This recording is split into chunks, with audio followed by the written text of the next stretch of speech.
Hey guys, welcome back to today's video. Today is Thursday, December 11th, 2025, and today we are going to be talking about the state of Ohio and its 2026 elections in the United States Senate, as well as its gubernatorial races. They're shaping up to be quite contentious in the 2026 midterm elections.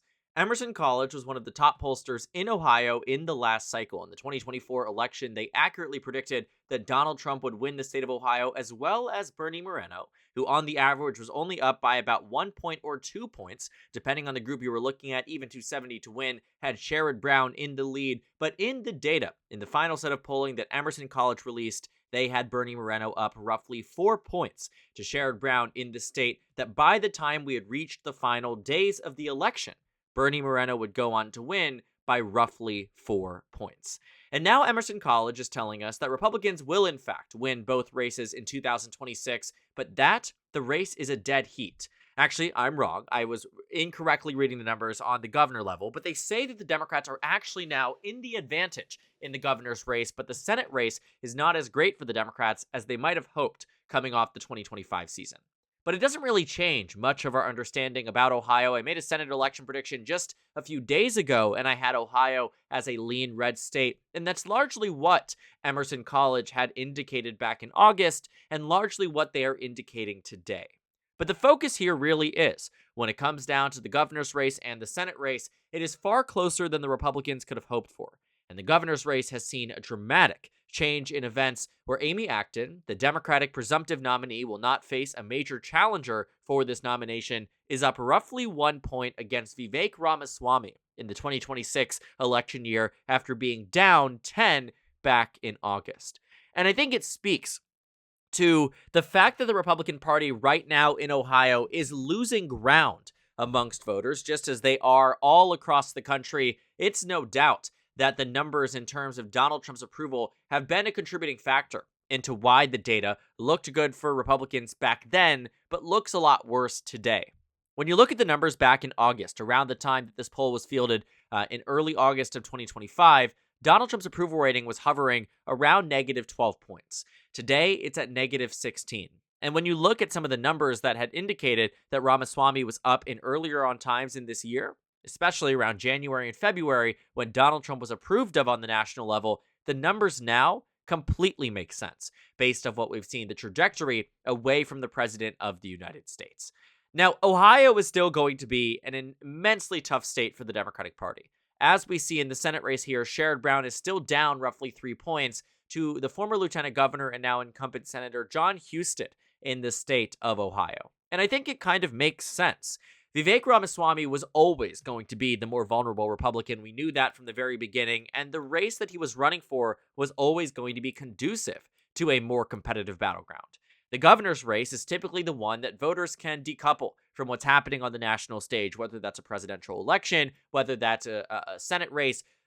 What we know is that voters have consciously decided to party switch when it comes down to voting for governor in times more often than not, despite how they might be voting on the national level. Again, versus with president or Senate, it really doesn't matter. But what we see here in the governor's race is that Democrats have a fighting chance. Being down 10 points in August was certainly not the place to be, and actually gave notability to the Democrats to try to recruit somebody else. For a while, they tried to recruit Sherrod Brown. I myself had a conversation with Sherrod Brown about what his intentions were back in March when he was up here at the university I was at, and it was a very much an open question, right? This whole thing, and the press knew that, everybody knew that, it was an open question. But it didn't seem like it was leaning one way or the other when, I bluntly asked, what is the next step for someone who's coming off a race where you're outperforming the top of the ticket by roughly 7 points? But the governor's race is where I personally thought that he would be directed towards. I didn't have immediate indication that would be the case, but that's because we knew that Ramaswamy was again going to be that vulnerable Republican. Amy Acton by no means is a more electable Democrat than Sherrod Brown, but the stakes of the race are drastically different. A lot of Republicans and Democrats can stomach members of the opposition party being their respective governor, but could not stomach it on the congressional level, whether House or Senate. And that explains why in the 2024 presidential election, Democrats were able to win in some states that Republicans won. namely North Carolina, where Josh Stein defeated Mark Robinson by 15 points in a state that voted for Donald Trump by roughly 2. Looking at the 2018 midterm elections, a race that a lot of Democrats hail in, well, Democrats did not win Ohio, but came within about 3 points. And taking a look at some of the other states that Republicans won, despite it being a very good year for the Democratic Party, namely in Vermont, New Hampshire, and Massachusetts, and Maryland, and even Arizona, that voted for Doug Ducey by 15 points and 2 years later would go to the Democrats on the presidential level for the first time since 1996, sometimes these races don't go the way you want them to because members of the opposition party or even members of the incumbent party can sometimes counteract what you are seeing on the statewide level if they are popular, or in some cases, the nominee in opposition is unpopular enough. A great example is Kansas, a state that voted roughly similar to how Ohio voted in 2024 for Donald Trump in 2016. But Kansas was about 5 to 6 points redder. But Laura Kelly, who at the time, was not a major name in the state, ended up winning the race. Not necessarily, yes, she was a strong candidate, and voters, as they got to know her, liked her. But not because she was this electoral juggernaut from the very beginning. She ran against an exceptionally weak Republican candidate that any other type of normal Republican might have been able to win. Now, 4 years later, of course, bolstered by her exceptionally high approval rating, did extraordinarily well in 2022, won re-election against Derek Schmidt. But the point is that in Kansas, in this race, she defeated Chris Kobach, who at the time was, a well-known figure. I believe at the time Secretary of State. Now he might be Attorney General, or maybe I'm flipping the two positions. But either way, a known name and not for good reason. Voters didn't like him. He was seen as scandal-plagued, and they rejected him at the ballot box. As a Republican, he only got 43% of the vote. And I think something similar could be happening here with, Vivek Ramaswamy in the governor's race that also shows. My point here is that I think, in my predictions, I've been maintaining this for a while, Republicans will win both. I think Amy Acton gaining is absolutely tremendous, and I think it speaks to the fact that, her style of electoral politics is clearly working in the state. But I do think that these undecideds will ultimately break for the GOP, and it is hard to win in a state that Democrats have not won on the statewide level since 2018 with Sherrod Brown, who did lose roughly a year ago. But the point that I'm making here is that I think Sherrod Brown would be a stronger candidate against Vivek in the governor's race than Amy Acton. But the problem is that Sherrod Brown decided to go back to the United States Senate and run for that seat rather than run for governor. And in the event that they both lose, I think it is very possible, not by the merits of being necessarily a more well-respected candidate, because I think Sherrod Brown holds that level of popularity, but by nature of the race that she is running for and that Vivek is in, that the governor's race might be closer than the Senate race just because of the nationalization and impact that it has. That if it ends up with Brown down 2 on election day and Acton down 1, that if Sherrod Brown had decided to run for governor, there is no doubt in my mind that he would be outperforming Amy Acton today by at least 5 to 10 points. Because voters really like Sherrod Brown, but they really don't like having a Democrat in the United States Senate. And that was apparent. Even in 2024, he could not get across the finish line, and granted, he was working with the biggest Democratic loss in Ohio in decades, seriously. And he was working with a lot of things going against him. $100 million in opposition against Sherrod Brown. The same ads that worked against Kamala Harris were weaponized against Sherrod Brown. What I'm thinking about and what comes to mind immediately are the ads, Sherrod is for they, them, the same culture war talking points that while Democrats might not be in a bad position today on, because I don't think the average American is concerned about transgender athletes as much as they are concerned about this failing economy. But at the time in 2024, it was coupled in the fact that Democrats were the incumbents with an economy that voters again saw in a very similar way as they do today, though it's worse off today. Every metric can tell you that, and every voter can tell you that. But looking at that point too, the circumstances were very bad for him in 2024. I don't know how much better they will be in 2026, given that Bernie Moreno is not the candidate in 2026.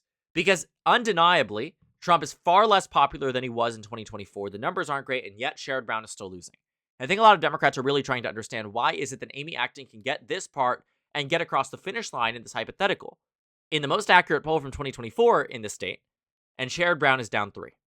But I think all of the reasons that I've explained kind of give you that understanding of why it might be. But it doesn't mean Democrats should give up in this state. What the 2025 elections in Virginia, New Jersey, California, Georgia, Pennsylvania, some of these special elections like the ones we saw in Georgia and Tennessee, what they tell us is that the universal swing on average away from the Republican Party has been about 11 to 13 points. On the congressional level, about 13 points. Why does that matter? Well, when you look at the last election, like I told you, while Democrats did lose Ohio by the largest margin they've seen in decades, they still only lost it by 11 points. That universal swing that Democrats are seeing compared to Kamala Harris's performance in these congressional elections, and in some cases, a 10, 11-point overperformance on a statewide level in states like California, Virginia, and New Jersey. If Ohio is to see that, yeah, there is a case that not only Amy Acton gets across the finish line, but also to Sherrod Brown.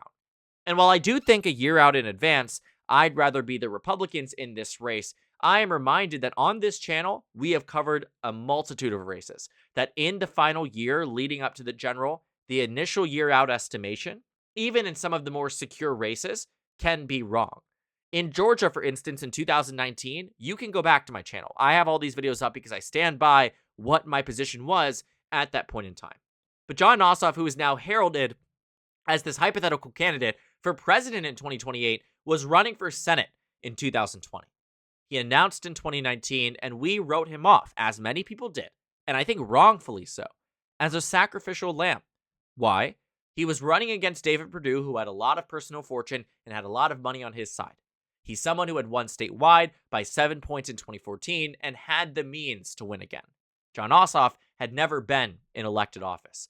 The way people knew his name, he ran for a special election in 2017 and lost, a race that a year later would go to the Democrats.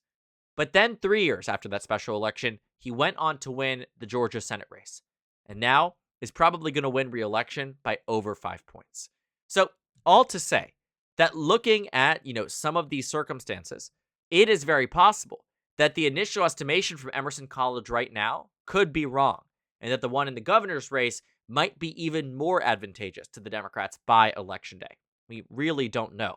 But it is a shock poll, because I never once thought that we would find Amy Acton, who many Democrats likewise saw as this sacrificial lamb against Vivek, which she may end up losing. But she has certainly shown us is that she can tighten these races, as can Sherrod Brown, and that Democrats in general are gaining ground in states like Ohio and all across the country that they might have even lost by double digits in the last election. That is what we are seeing. And based off where we are right now, the momentum is on the Democratic Party side. Whether what we saw in Indiana today, whether what we saw in the elections on December 2nd and 9th, whether what we saw in the elections in November or earlier on this year, in September, in June, in April, these elections, these results, the tides are clearly turning, and they're forming a blue wave. And Ohio is not immune to it. Because let me remind you too, I brought up Ohio in 2018 to say sometimes these races don't go the way you want them to, even in blue waves. But the Senate race did. Sherrod Brown was part of that blue wave that won the race in Ohio. And he won by roughly 7 points. So while I do think, again maintaining this, that Republicans have that upper hand today, what about tomorrow? Because what Emerson College poll has shown is that Amy Acton, on the backs of women voters in the state, has taken a 10-point deficit and turned it into a 1-point lead in the span of 3 months. And a lot of it has to do with the way that voters perceive Donald Trump and his administration. And with it, the Senate race could tighten up too, and Democrats, yes, Democrats, could have a serious fighting chance in a state they have not won on the statewide level since the last blue wave in 2018. And it might happen again in 2026. So thank you guys so much for watching this video. Make sure to comment down suggestions below. Subscribe on the left if you haven't already, and check out the Instagram and Twitter. At the bottom left of the screen, there's also a Discord server for you to go ahead and join. On the screen, there's a video for you to watch, and then a playlist for my 2026 Senate election analysis videos. Again, thank you guys so much for watching, and I will see you all later today.